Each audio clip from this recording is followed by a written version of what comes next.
Well, it's time now for our In Focus Health Update, and health reporter Linord Moudou joins us now for an in-depth look at the use and abuse of alcohol.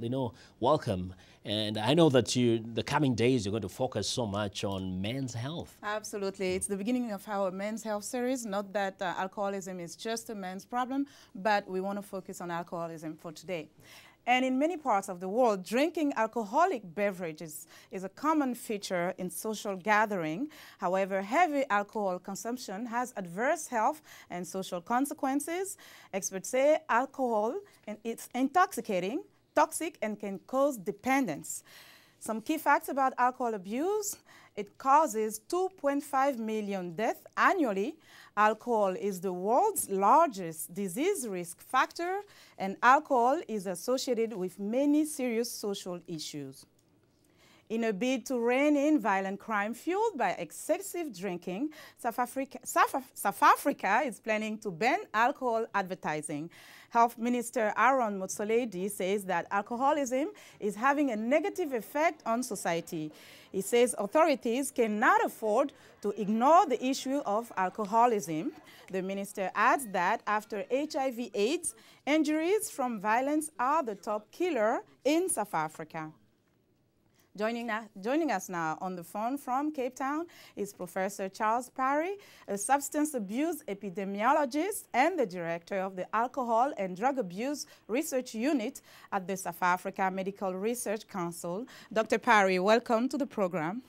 Good morning, Linord.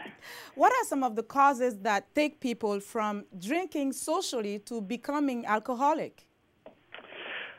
Well, I think we should step back a little bit and look at what's happening in South Africa. I mean, many people don't drink, but of those who do, many drink to intoxication and drink heavily. I think one of the features would be the low price of alcohol in South Africa. It's also readily available. We have many liquor outlets that fall outside of the regulated market. There's also heavy marketing by the alcohol industry with very limited restrictions on alcohol marketing. Poverty in South Africa, we've seen also rapid urbanization with weakening of traditional and religious systems, and peer pressure to drink, limits in terms of where people can go to for recreation. So many people go to informal liquor outlets, and perhaps also the insufficient response by the state and other sectors all contribute to the heavy drinking by those who do drink. Now, what are some of the consequences that you can see as a result of that? Well, if we look broadly, in fact, it's been shown that alcohol is the third largest contributor to years lost through death or living with a disability in South Africa, contributing to between about 6 and 7% of the total burden of death and disability.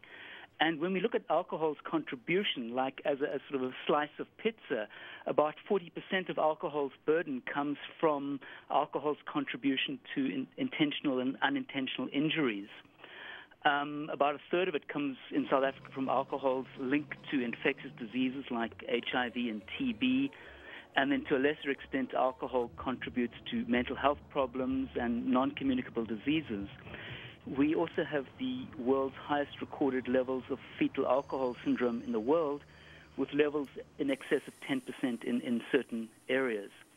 If we look at just at economic costs, it costs South Africa about 1.6% of our gross domestic product, which is about $5.3 billion per year, which we could certainly spend on other things.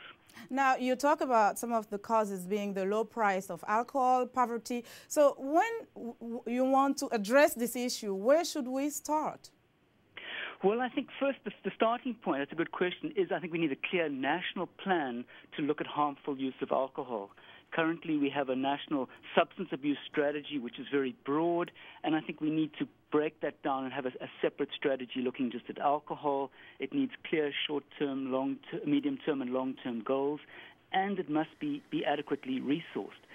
Included in such a strategy would be things like looking at drinking and driving legislation. In fact, the government's made the call, or considering not allowing any drinking and driving, reducing blood alcohol levels in drivers to 0.02 or 0.0, like Brazil. And certainly that's something we should consider.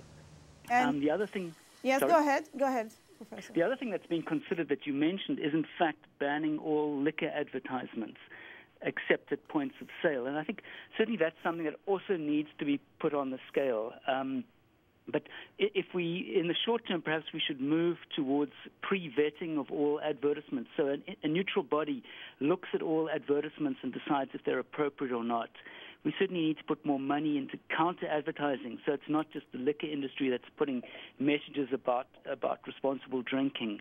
And we certainly need to do a lot more to limit youth exposure to alcohol advertising by limiting the hours of the day in which adverts are on radio and TV.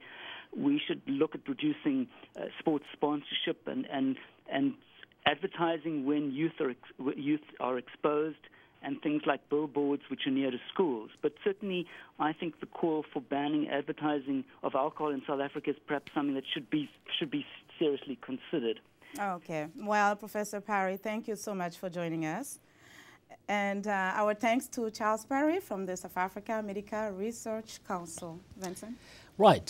Thanks a lot, Linord, for that informative segment on alcoholism. Join Linord Moudou Health Reports every Tuesday and Thursday right here on In Focus.